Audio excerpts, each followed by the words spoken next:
background music.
Grabe, pinabuhat. Ang bigat.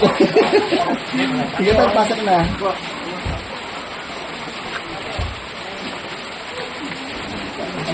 Ay, Brad. Ano mo ako?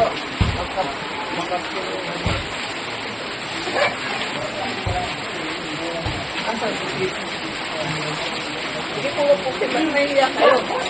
Tapos sige. Kamusta po? Sige pa namin bro. Paano naman? Pwede na nung sige, basta po. Ang kain. Tatlo po sila. Pakita ka sa camera, sis. Makikita ni Kuya yan kasi. Iyaano yun sa ano. Tatlong ulam. May ulam pa.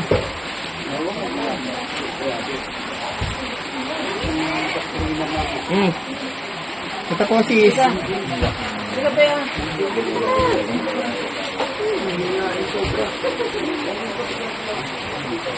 Dito po bro. Ilan po kayo? Ilan po kayo? Hindi na. Okay na kayo. Sakto na po kayo.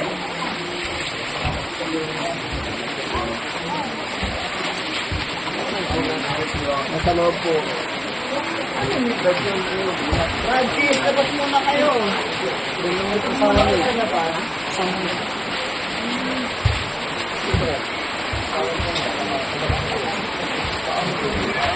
Ano po, kamusta kayo dito? Okay lang po, Brad. Ano lang po, hindi lang po nakapakaan din po lang po. Gusto mo makapasok? Hindi naman po. Naman sana. Ay, hindi pa na kumabot. Hindi naman po. Tapos may ikot lang. Malakas na yung kanina. So, yung ganito na lang.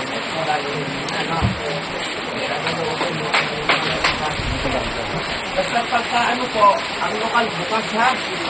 Hindi ni Kuya pagka kailanganin pong lumitas. Pero kung sa tingin niyo po, magiging panatag kayo doon, pwede po.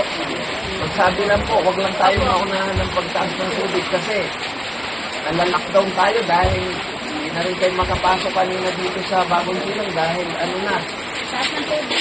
tumaas na po doon sa may Barugo, tapos doon naman sa may Y. Ano na rin, may part na rin na bumaha, sabi nyo mga nakamotor. Kaya pagka halimbawa magsisigil ang ulan, mas maunahan natin. No? Pero kung sakali po, may lokal naman tayo ng baseline. Ha? Pinakasafe po yun. Mahalaga pa rin ang buhay kaysa yung bagay, yung gamit. Kaya unahin natin na isip yung ating mga sarili. So, nakadalo na po kayo? Napapugit. Ganun po. Comment lang po magsabi lang po. Opo. O may tubig na dyan para may inumin kayo. Salamat po sa Diyos, Brad. Ayan,